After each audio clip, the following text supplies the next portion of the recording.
अस्सलाम वालेकुम स्टूडेंट्स, कैसे हैं आप सब। मेरा नाम है बिस्मा अस्कर और क्योंकि अभी हमने ऑर्गेनिक केमिस्ट्री का सारा चैप्टर और सारे कॉन्सेप्ट्स कर लिए हैं, तो क्यों ना हम एक्सरसाइज की तरफ चलते हैं और देखते हैं हमें कितने क्वेश्चंस आते हैं और कितने कॉन्सेप्ट्स क्लियर हैं। आए चलते हैं लेक्चर की तरफ और बुक के हमारी एक्सरसाइज के शॉर्ट क्वेश्चंस को मिलकर सॉल्व करते हैं। तो स्टूडेंट्स, आज के इस लेक्चर में हम डिस्कस करने लगे हैं short questions of our book. और जैसे कि अभी तक हमारा पैटर्न रह चुका है, हम इन क्वेश्चंस को डिस्कस कुछ इस तरह करते हैं कि मैं आपका कॉन्सेप्ट रिवाइज कराती हूँ और साथ ही साथ मैं आपको ये बताती हूँ कि आपने पेपर में इनको किस तरह सॉल्व करना है। जब आपको इनकी पेपर पॉइंट ऑफ व्यू से समझ आ जाती है ना, तो उसके बाद आपने क्या करना है, वही सेंटेंस फॉर्मेशन करनी है, अपने जुमले कंप्लीट करने हैं और अपने आंसर्स को कंप्लीट कर देना है। इंपॉर्टेंट चीज़ ये है कि कॉन्सेप्ट की गलती नहीं होनी चाहिए। केमिस्ट्री में कॉन्सेप्ट खराब हुआ नहीं कि आपका पूरा का पूरा आंसर गलत हो जाएगा। तो कॉन्सेप्ट्स को ख्याल में रख के चलें और अब हम चलते हैं इन शॉर्ट क्वेश्चंस की तरफ और इनको कर लेते हैं डिस्कस। सबसे पहला शॉर्ट क्वेश्चन है, what is meant by catenation, give an example of a compound that displays catenation. देखें, सबसे पहले कैटिनेशन का क्या मतलब है। कैटिनेशन का मतलब है कि कोई भी ऐसा कंपाउंड या एलिमेंट या कोई भी ऐसी चीज जो सेल्फ लिंकेज की प्रॉपर्टी रखता हो। सेल्फ लिंकेज का क्या मतलब है कि वो अपने जैसे एक और एटम से जुड़ सके। जैसे कि कार्बन, कार्बन टू कार्बन कितनी ही अटैचमेंट होती है, कितनी लंबी चेन्स बनती हैं। तो इसी तरह से आपको पता लग जाता है कि कैटिनेशन क्या चीज़ है। कैटिनेशन के लिए दो इंपॉर्टेंट शराइत है। पहली ये कि कार्बन टू कार्बन की बात जब हम करेंगे, सिर्फ कार्बन टू कार्बन में वैसे अप्लाई नहीं होता, मैं आपको कार्बन टू कार्बन बात करके एक्सप्लेन कर रही हूँ।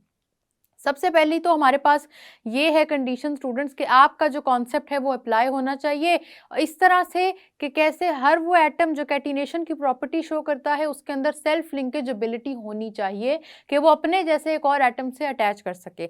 अगर ये सेल्फ लिंकेज एबिलिटी नहीं है तो कैटिनेशन की प्रॉपर्टी नहीं हो सकती। साथ ही साथ अपने जैसे एटम से अटैचमेंट के बाद बॉन्ड बहुत स्ट्रांग होना चाहिए, नहीं तो आपकी कैटिनेशन की प्रॉपर्टी फिर से फॉलो नहीं हो सकेगी। तो स्टूडेंट्स, आप सबने याद रखना है कि कैटिनेशन की प्रॉपर्टी क्यों इंपॉर्टेंट है। और कैटिनेशन में आपके जो कार्बन कंपाउंड्स होते हैं, कार्बन कंटेनिंग कंपाउंड्स, जिनको हम ऑर्गेनिक कंपाउंड्स कहते हैं, क्योंकि वो सारे के सारे आपके पास कैटिनेशन की प्रॉपर्टी शो कर सकते हैं, तो आपने उन सबको एग्जाम्पल में लिख देना है कि कैसे लॉन्ग चेन ऑफ कंपाउंड्स बन जाता है। और कैटिनेशन जिस तरह मैंने आपको ऑलरेडी लेक्चर्स में एक्सप्लेन किया है उसी को डिटेल में बता देना है। जो मैंने आपको बॉन्ड एनर्जीज बताई थी कि किस तरह सिलिकॉन टू सिलिकॉन बॉन्ड की वैल्यू क्या होती है और सिलिकॉन टू ऑक्सीजन की वैल्यू क्या होती है, वो सारी वैल्यूज भी इंपॉर्टेंट है। तो जब आप अपना आंसर लिखें, कोशिश करें कि आप सारे के सारे इन वैल्यूज को भी इंक्लूड करें। इससे पता ये चल जाता है कि स्टूडेंट का ना कॉन्सेप्ट कंप्लीट है। ठीक है, तो ये वाला क्वेश्चन हो गया कंप्लीट। नेक्स्ट की तरफ चलते हैं। What is the importance of natural gas. Natural gas की इंपॉर्टेंस, हम सब ने नेचुरल गैस की इंपॉर्टेंस में देखा था कि एक तो बड़ी ईजी सी चीज कि कंप्रेस्ड नेचुरल गैस के फॉर्म में ये फ्यूल के तौर पे यूज होता है, जिसको हमने सीएनजी कहा था। सीएनजी तो हम सबको पता है क्या होता है, हमने इतनी दफा इसका नाम सुना है। फ्यूल के तौर पे ये यूज होता है। और सीएनजी के अलावा भी कंप्रेस्ड नेचुरल गैस ना भी हो तो भी नेचुरल गैस आपके पास फ्यूल के तौर पे यूज होगी ऑटोमोबाइल्स में और बहुत से डोमेस्टिक पर्पसेस के लिए। और थर्ड, इसका जो बड़ा इंपॉर्टेंट फायदा है वो ये है कि आपके पास ये कार्बन ब्लैक और फर्टिलाइजर्स बनाने के लिए यूज होती है। मैंने आपको बताया था कार्बन ब्लैक कहाँ यूज होता है और फर्टिलाइजर्स कहाँ होते हैं, लेकिन उतनी डिटेल आपके क्वेश्चन में इंपॉर्टेंट नहीं है क्योंकि वैसे भी ये शॉर्ट क्वेश्चन है। ठीक है, आप सिर्फ इनके यूजेस लिखें कि नेचुरल गैस फ्यूल के तौर पे यूज होगी। नेचुरली गैस ये जो आपकी फॉर्म क्या कर देगी, कंप्रेस्ड नेचुरल गैस, और साथ ही साथ ये आपका कार्बन ब्लैक और फर्टिलाइजर बनाने में हेल्प आउट करेगी। ये तीन इसके इंपॉर्टेंट यूजेस हैं। ये तीनों आपने अगर लिखे होंगे तो आपका क्वेश्चन कंप्लीट हो जाएगा। डिटेल आपको लिखने की जरूरत नहीं है। हाँ, डिटेल्स की जरूरत पड़ती है जब आपके पास लॉन्ग क्वेश्चन हो या कोई ऐसी इंफॉर्मेशन हो जो बहुत इंपॉर्टेंट हो। ठीक है, अभी जो मैं आपको बातें बता रही हूँ आपने सिर्फ इतनी ही लिखनी है। साथ ही साथ अगर आप नेचुरल गैस का सोर्स लिख देंगे ना, सोर्स आप सबको पता है क्या है, कोल का, पेट्रोलियम का, नेचुरल गैस का, इन तीनों चीजों का जो सोर्स है वो आपके पास डेड प्लांट्स है। तो सोर्स हम सबको क्योंकि ऑलरेडी पता है तो आपने सोर्स लिख देना और इसी तरह आपका क्वेश्चन हो जाएगा कंप्लीट। नेक्स्ट पे चलते हैं। Justify that organic compounds are used as food. अब इस बात को कैसे जस्टिफाई करेंगे कि ऑर्गेनिक कंपाउंड्स फूड के तौर पे यूज होते हैं। हम सब ने पढ़ा है प्रोटीन्स में आपके पास ऑर्गेनिक कंपाउंड्स हैं, कार्बोहाइड्रेट्स में हैं, ऑयल्स में हैं, इसके अलावा विटामिन्स में हैं। कौन सी ऐसा फूड आइटम था या फूड ग्रुप था जो हमने पढ़ा और देखा कि उसके अंदर ऑर्गेनिक कंपाउंड्स नहीं थे? कोई था? नहीं था ना।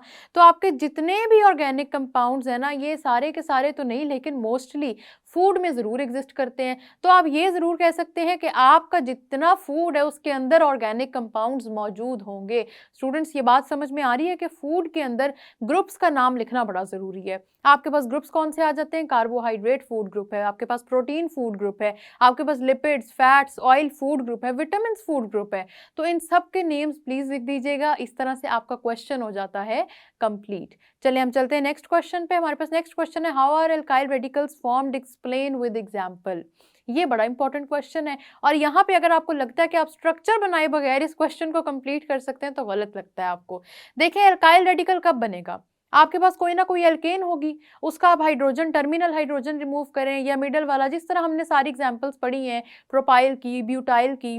आपने सबसे पहले तो एल्काइल रेडिकल बनाना है स्टूडेंट्स, जब आपने तो आपने एल्केन लेना है और उसका टर्मिनल हाइड्रोजन रिमूव कर देना है। ठीक है, टर्मिनल हाइड्रोजन रिमूव करें, मीथेन का अगर रिमूव किया मिथाइल, इथेन का रिमूव किया इथाइल। सिर्फ नाम नहीं लिखने प्लीज, इनके स्ट्रक्चर्स भी ड्रॉ करने हैं। जैसे ही आपने इनके स्ट्रक्चर्स ड्रॉ कर देने हैं तो पता लग जाएगा कि आपको एल्काइल रेडिकल्स की पूरी इंफॉर्मेशन है। अब एल्काइल रेडिकल्स में हमने कुछ बातें पढ़ी थी प्रोपाइल के बारे में कि कैसे प्रोपाइल के भी दो स्ट्रक्चर्स बनते हैं और आगे आपके पास ब्यूटेन से ब्यूटाइल जब बनता है उसके भी बनते हैं। उन स्ट्रक्चर्स की आपको वैसे ज़रूरत नहीं है। क्यों? क्योंकि आपसे उन्होंने सिर्फ एल्काइल रेडिकल्स का पूछा और एग्जांपल्स आप कोई भी दे सकते हैं। ज़रूरी नहीं है कि आपने कॉम्प्लेक्स एग्जांपल्स की तरफ जाना है। लेकिन अगर एल्काइल रेडिकल्स पे लॉन्ग क्वेश्चन आता है तो स्टूडेंट्स आपने नहीं भूलना। मैं लॉन्ग क्वेश्चन का रेफरेंस यहाँ पे साथ साथ देख के बात इसलिए कर रही हूँ क्योंकि हमारे बुक के जो एक्सटेंसिव क्वेश्चन है ना, वो वही रेपिटेशन है जो ऑलरेडी मैंने आपको सारे लेक्चर्स में चीज़ें एक्सप्लेन कर दी हैं। तो एक्सटेंसिव क्वेश्चन को तो हम रिपीट नहीं करेंगे, लेकिन शॉर्ट क्वेश्चन को किस तरह से पेपर में करना है और यही शॉर्ट क्वेश्चन अगर लॉन्ग क्वेश्चन बन के आते हैं तो किस तरह से करना है वो मैं आपको समझा रही हूँ। ठीक है, एल्काइल रेडिकल पे शॉर्ट क्वेश्चन हो, कोई भी 2-3 एल्केन उठाएं, उनका स्ट्रक्चर बनाएं, हाइड्रोजन रिमूव करें और एल्काइल बना दें। और उसके साथ साथ अगर आपके पास ये लॉन्ग क्वेश्चन आता है तो आपने प्रोपाइल के स्ट्रक्चर्स भी बनाने, जो हमने 2 पढ़े थे। ठीक है, एन प्रोपाइल और आइसो प्रोपाइल, साथ ही साथ आपने ब्यूटाइल के भी बनाने हैं। आपको याद होगा कुछ इसमें सेकेंडरी टर्शरी नाम थे प्रोपाइल ब्यूटाइल में, वो सारे के सारे नाम आप सबने लिखने हैं। वो लिखेंगे, प्रैक्टिस करेंगे तो याद होगी, वरना ऐसे मेरे बोलने का कोई फायदा नहीं है। तो आप सबसे रिक्वेस्ट है आप उसको लिखें, प्रैक्टिस करें। इसी तरह आपको केमिस्ट्री के ये स्ट्रक्चर्स बड़े इजी लगने लग जाएंगे। समझ आ गई एल्काइल रेडिकल का क्वेश्चन शॉर्ट के लिहाज से कैसे सॉल्व करना है और लॉन्ग के लिहाज से कैसे सॉल्व करना है। Next is what is the difference between n propyl and isopropyl radicals, explain with structure. आपके क्वेश्चन में अगर नहीं भी मेंशन के एक्सप्लेन विद स्ट्रक्चर, तो भी आपने याद रखना है कि स्ट्रक्चर बनाना बहुत इंपॉर्टेंट है। ऑर्गेनिक केमिस्ट्री हो या कोई आपके पास, अगर हमारी वैसे 10th की केमिस्ट्री में ना स्टूडेंट्स रिएक्शंस हर जगह मौजूद हैं, तो कितना बुरा लगेगा आप अगर क्वेश्चन में सॉल्व ना करें रिएक्शन को और सिर्फ डेफिनेशन लिख के ख़त्म कर दें काम को। हमारे पास इतने रिएक्शंस और इतने स्ट्रक्चर्स हैं कि मैं ये भी नहीं कह रही कि आपको सारे के सारे आते हों, आपको मैक्सिमम भी उनमें से आते होंगे ना, तो आप उनसे अपना क्वेश्चन कंप्लीट कर सकते हैं। तो उनमें से कोई स्ट्रक्चर सीखें और जो इंपॉर्टेंट होते हैं उनको कभी मत छोड़ा करें। एल्काइल रेडिकल्स आपको सारे बनाने आए ना आए, वैसे वो बहुत आसान है, वो सारे आपको आने चाहिए। आपको पता ही है टर्मिनल हाइड्रोजन रिमूव करना है, एल्काइल रेडिकल बन जाएगा। फिर भी अगर आपको सारे बनाने आए ना आए, लेकिन आपके पास ये जो आइसोप्रोपाइल और एन प्रोपाइल के स्ट्रक्चर्स हैं ये आपको लाजमी आने चाहिए। एक्सेप्शनल केसेस हैं, एक्सेप्शनल केसेस भी नहीं है, ये इनकी नेचर है। ठीक है, नेचर है कि आपके पास ये चेन्स किस तरह रिएक्ट करती हैं कार्बन की।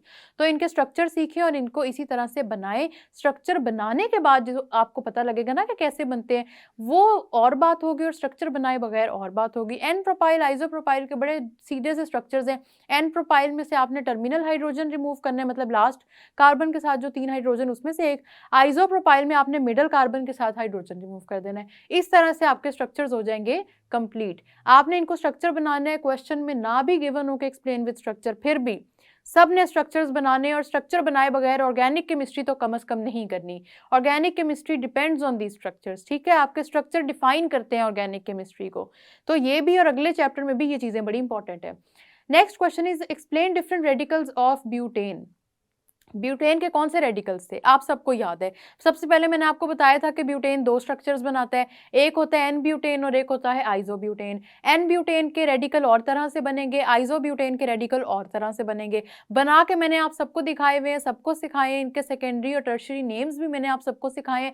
इस वजह से आपने अगर तब प्रैक्टिस किया तो अब बहुत आसान है, बस पेपर पे इसको एक दफ़ा और बना लें। जब मैं साथ-साथ बोल रही हूँ, आप अपने सामने जहाँ जिस भी नोटबुक में केमिस्ट्री के स्ट्रक्चर्स बना रहे हैं, उसमें दोबारा बना लें, आपकी रिविज़न हो जाएगी। और अगर आपने नहीं बनाए थे जब मैं आपको सिखाई थी, तो अब बनाएँ। अब दोबारा से प्रैक्टिस करें। प्रैक्टिस करेंगे तो याद होंगे, नहीं तो ये चीज़ें भूल जाएँगी। समझ में आ रही है बात? तो एल्काइल रेडिकल के स्ट्रक्चर आपको ना भी क्वेश्चन में कहा हो कि बनाएँ, तो भी आपने बनाने हैं। ये बात आप सबने याद रखनी है। नेक्स्ट क्वेश्चन है हमारा, define functional group with an example. Functional group क्या चीज होती है? कोई भी ऐसा एटम, ग्रुप ऑफ एटम्स या टाइप ऑफ बॉन्ड जो एक स्पेसिफिक प्रॉपर्टीज दे रहा है पूरी की पूरी सीरीज को। ठीक है, आपकी सीरीज कुछ भी हो सकती है। जैसे हमने बात की थी कि डबल बॉन्ड भी आपकी सीरीज बना देता है, क्योंकि डबल बॉन्ड भी प्रॉपर्टीज देता है, ट्रिपल बॉन्ड भी सीरीज बना देता है। और उसके अलावा हमने कितनी डिटेल में बात की है फंक्शनल ग्रुप्स की भी। तो सारे के सारे फंक्शनल ग्रुप स्टूडेंट्स आपने लाजमी बनाने हैं, और फंक्शनल ग्रुप को बना के देखें कि आखिर उनकी आइडेंटिफिकेशन फैक्टर्स क्या हैं। यहाँ पे आपको कहा गया एक एग्जांपल, लेकिन मैं आपसे यही कहूँगी, फंक्शनल ग्रुप पे वैसे स्टूडेंट्स पेपर में ना लॉन्ग क्वेश्चन आते हैं। लॉन्ग क्वेश्चन जब आता है तो फिर आप एक एग्जांपल से तो नहीं जान छुड़वा सकते ना, आपको सारे के सारे बनाने पड़ेंगे। सारे इतने मुश्किल भी नहीं है। हमने कार्बन, हाइड्रोजन, ऑक्सीजन के पहले पढ़े, फिर हमने हेलोजेंस के पढ़े, फिर हमने नाइट्रोजन कंटेनिंग पढ़े, और लास्टली हमने डबल और ट्रिपल बॉन्ड्स के पढ़े। ये इतने ज़्यादा मुश्किल नहीं है, आपको सुन के लग रहा होगा अगर आपने प्रैक्टिस नहीं की। अगर आप प्रैक्टिस कर लेंगे ना, तो आपको पता लग जाएगा कि ये सारे के सारे फंक्शनल ग्रुप्स बहुत ही आसान है। ठीक है, तो ये सारे फंक्शनल ग्रुप शॉर्ट क्वेश्चन में अगर आए तो एक बना दें, दो बना दें, तीन बना दें, दैट्स इनफ। लेकिन अगर ये क्वेश्चन आपके पास लॉन्ग में आता है तो गौर से सुन ले मेरी बात, सारे के सारे फंक्शनल ग्रुप्स बनाने आपने, तब जाके आपका क्वेश्चन कंप्लीट होगा, वरना आपका क्वेश्चन कंप्लीट नहीं होगा। ठीक है, ये बात समझ में आ रही है? अब चलते हैं नेक्स्ट क्वेश्चन की तरफ। What is an ester group? Write down the formula of ethyl acetate. हमने एस्टर फॉर्मेशन भी देखी है, और हमने ये भी देखा है कि कैसे बनते हैं स्ट्रक्चर्स यहाँ पे। अब इथाइल एसीटेट से आप में से कुछ कंफ्यूज हो जाएंगे कि ये कौन सा एसिड है जिसकी वजह से एसीटेट आ रहा है इस एस्टर का नाम। सबसे पहले तो what is an ester? Ester is formed when an alcohol reacts with carboxylic acid. ठीक है, ये मैंने आप सबको बताया हुआ है। साथ ही साथ इनके जो आपने फंक्शनल ग्रुप है, फंक्शनल ग्रुप बड़े इंपॉर्टेंट हैं, इनको लाइट नहीं लेना। ऑर्गेनिक केमिस्ट्री इन पर डिपेंड करती है। अभी हमने 10th में भी इन पे डिटेल में बात करनी है, फिर हमने 12th में भी करनी है। तो इनको लाइट नहीं लेना, इनको बड़े गौर से देख के चलना है आप सब ने। फंक्शनल ग्रुप के इसका लिखना है आपने, एस्टर का कैसे एस्टर्स बनने हैं आपने वो बता देना है। Next question is write down the dot and cross formula of propane and n butane. देखें, प्रोपेन और n butane, dot and cross formula का मतलब क्या है कि आपने इनके वैलेंस इलेक्ट्रॉन्स शो कराने, और किस तरह उन वैलेंस इलेक्ट्रॉन्स में शेयरिंग हो रही है उसको आप शो करें। और वो किस तरह आपने दिखाना है कि आपने कार्बन के इलेक्ट्रॉन्स को क्रॉस से बना दें और हाइड्रोजन के डॉट से, या आप इस तरह जिस तरह मर्जी कर लें। देखें, कोवेलेंट बॉन्डिंग में डजंट मैटर कि आप क्रॉस से कौन से इलेक्ट्रॉन शो कर रहे हैं और डॉट से कौन से शो कर रहे हैं। आप इसकी जिस तरह की मर्जी रख लें, जो मर्जी कर लें, मतलब कार्बन को क्रॉस से कर दें या कार्बन को डॉट से कर दें, लेकिन फिर आपने उस पर कांस्टेंट रहना है। कार्बन के अगर क्रॉस से कर रहे हैं तो फिर प्रोपेन में भी कार्बन के क्रॉस से इलेक्ट्रॉन्स बनाएं, और एन ब्यूटेन में भी। और एन ब्यूटेन का मतलब यह है कि आइसो का स्ट्रक्चर नहीं है, 2 मिथाइल प्रोपेन का स्ट्रक्चर नहीं है, सीधी सी चेन है जिसकी आपने बनाना है डॉट एंड क्रॉस स्ट्रक्चर। तो बनाएं, ये बड़ा अच्छा इंपॉर्टेंट क्वेश्चन है, और अच्छी बात है कि आपको स्ट्रक्चर्स बनाने आने चाहिए, क्योंकि इन्हीं स्ट्रक्चर्स की बेस पे आपको ये भी पता लगेगा कि कार्बन की वैलेंसी क्या है और कार्बन क्यों 4 बॉन्ड्स बना रहा है। ठीक है, ये स्ट्रक्चर्स बनाएं, आपको इनकी समझ आ जाएगी। Next question is define structural formula, draw the structural formula of n butane and isobutane.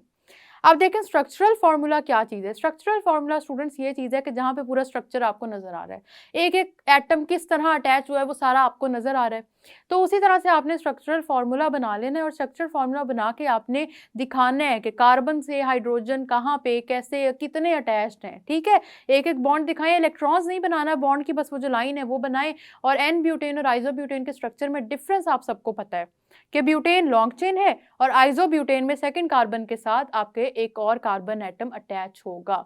तो इसके स्ट्रक्चर बनाएं, आपको बनाने आते हैं, प्रैक्टिस की हुई है आपने, नहीं की है तो अब बना लें 2-3 दफा, अब भी आपको याद हो जाएंगे। Next question is write classification of कोल।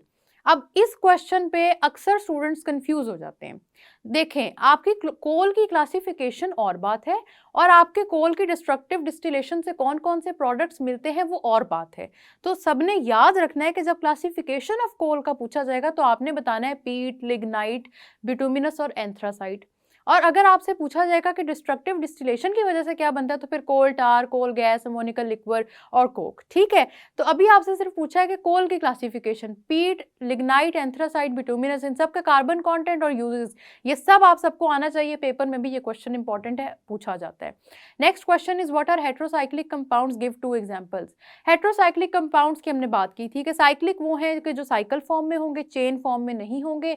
दूसरा हमने हेट्रोसाइक्लिक में बात की थी कि कार्बन के अलावा इनमें कोई ना कोई मौजूद होंगे एटम्स। 2 एग्जांपल्स ही हमने पढ़ी हैं अपनी बुक में भी, एक है थायोफीन और एक है पायरिडीन। इन दोनों के स्ट्रक्चर्स इंपॉर्टेंट हैं, इन दोनों के स्ट्रक्चर्स आपको बनाने आने चाहिए। नहीं बनाए अगर अभी तक तो अब बना लें, अब आपकी प्रैक्टिस हो जाएगी तो भी आपको बड़ा अच्छा याद हो जाएगा। ठीक है, इनके स्ट्रक्चर्स बनाए। Next question is why are benzene and other homologous compounds of benzene called aromatic compounds. इसकी बहुत ईजी सी डेफिनेशन है, इसकी बहुत ईजी सी एक्सप्लेनेशन है। एरोमेटिक उनको इसलिए कहते हैं क्योंकि इन कंपाउंड्स की फॉर्मेशन के बाद एक स्पेसिफिक किस्म की स्मेल आती है जिसको एरोमा कहते हैं। ठीक है, उस स्मेल की वजह से इनको एरोमेटिक कंपाउंड्स कह दिया गया है। अब क्योंकि स्मेल डिफरेंट भी हो सकती है, किसी की कोई होगी, किसी की कोई, लेकिन इनकी स्मेल यूनिक होती है। एरोमेटिक पे अभी आप ये समझ लें कि रिसर्च क्योंकि थोड़ी पुरानी थी तो एरोमेटिक कह दिया। अगर अभी की बात करेंगे तो और भी डिफाइंड है रिसर्च में कि इनकी स्मेल स्पेसिफिकली होती किस तरह की है, लेकिन अभी हमारा सिलेबस का पार्ट नहीं, ना हमने उस पर जाना है कि किस तरह की स्मेल होती है एरोमेटिक कंपाउंड्स की। अभी आपने सिर्फ ये बात याद रखनी है कि they give out a specific scent, जिसकी वजह से क्या होता है कि हम इनको नाम दे देते हैं aromatic, and aroma actually represent smell. ठीक है, तो एरोमा का मतलब ही स्मेल होता है, इस वजह से आपने ये बात याद रखनी कि इनको एरोमेटिक क्यों कहते हैं। तो ये थे आपके सारे के सारे क्वेश्चंस, जिसमें आपने देख लिया कि आपके पास सारी की सारी चीजें इंपॉर्टेंट थी और किस तरह वो पूछी गई हैं बारी बारी। ऑर्गेनिक केमिस्ट्री का चैप्टर स्टूडेंट्स को लगता है कि मुश्किल है, लेकिन ये असल में बहुत आसान है। आपके जितने कॉन्सेप्ट्स हमने पढ़े हैं इनमें सबसे इंपॉर्टेंट फंक्शनल ग्रुप है और साथ ही साथ आपके पास कोल है। ये 2 ऐसे टॉपिक्स हैं जिनमें पेपर में बहुत ज़्यादा क्वेश्चंस पूछे जाते हैं। अगर आप इनको इग्नोर करेंगे, इनकी प्रैक्टिस नहीं करेंगे, तो पेपर में आपको मुश्किल होगी और साथ ही साथ आगे ऑर्गेनिक केमिस्ट्री भी नहीं पढ़ी जाएगी। ऑर्गेनिक केमिस्ट्री पढ़ने के लिए ज़रूरी है कि सारे बेसिक रूल्स आते हों। अब अगर मैं स्टूडेंट्स इतना आपको समझाने के लिए डिटर्मिन्ड हूँ, तो मैं चाहती हूँ आप भी डिटर्मिन्ड हो, एक्साइटेड हो और ऑर्गेनिक केमिस्ट्री को समझें। अगर अभी भी आपका कोई कॉन्सेप्ट है जो नहीं क्लियर हुआ, तो वापस से जाएं लेक्चर्स पे, सारे के सारे लेक्चर्स को सुने और याद रखें कि ऑर्गेनिक केमिस्ट्री में से पेपर में लॉन्ग क्वेश्चन आते हैं, शॉर्ट क्वेश्चंस भी आते हैं और सारे के सारे होते बहुत आसान है। क्यों? क्योंकि आपने उसमें स्ट्रक्चर बनाना है और आपका क्वेश्चन कंप्लीट हो जाता है। तो ऑर्गेनिक केमिस्ट्री के आंसर्स को कभी भी स्ट्रक्चर के बगैर कंप्लीट करने की कोशिश भी नहीं करनी है आपने। अगर आपसे स्ट्रक्चर नहीं भी पूछा गया है क्वेश्चन में, तो भी आपने स्ट्रक्चर लाजमी बनाना है। इसके अलावा कोल के बारे में हमने जितनी बातें की हैं वो भी बहुत इंपॉर्टेंट है और फंक्शनल ग्रुप तो आपको ऑलरेडी पता है कि कितने इंपॉर्टेंट है। तो 3-4 इंपॉर्टेंट बातें थी जिसके स्ट्रक्चर्स हमने बारी बारी देखे, और क्योंकि आपने मेरे साथ स्ट्रक्चर बनाए हैं which I am expecting that you did, तो इसका मतलब है कि आपको ये सारे कॉन्सेप्ट्स आते हैं। ऑर्गेनिक केमिस्ट्री के इस चैप्टर को अच्छी तरह समझ लें, क्योंकि इसके बाद जो हमारा नेक्स्ट चैप्टर शुरू होगा हाइड्रोकार्बन्स का, वो इसी की बेसिस पे, और अगर जिसको ये चैप्टर नहीं ना सही आता उसको वो भी नहीं आएगा। आप इस चैप्टर को अच्छी तरह से समझें, इन क्वेश्चंस को सॉल्व करें। हमारी एक्सरसाइज के मल्टीपल चॉइस क्वेश्चंस अभी रह गए हैं, वो हम जरूर सॉल्व करेंगे, लेकिन वो नेक्स्ट लेक्चर में करेंगे। आप इन्हीं को दोबारा से रिवाइज करें। तो स्टूडेंट्स, जितने मैंने आपको शॉर्ट क्वेश्चन सॉल्व करवाए हैं ना, मैंने आपको ये भी बता दिया साथ के लॉन्ग क्वेश्चन के पॉइंट ऑफ व्यू से कौन सा होगा।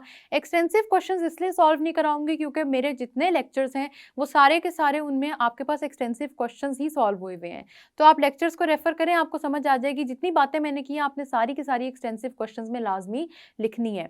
तो आप इन शॉर्ट क्वेश्चंस की प्रैक्टिस करें। हमारे पास मल्टीपल चॉइस क्वेश्चंस रह गए हैं, वो उनके साथ मैं मिलूंगी आपको नेक्स्ट लेक्चर में। तब तक के लिए अल्लाह हाफिज़।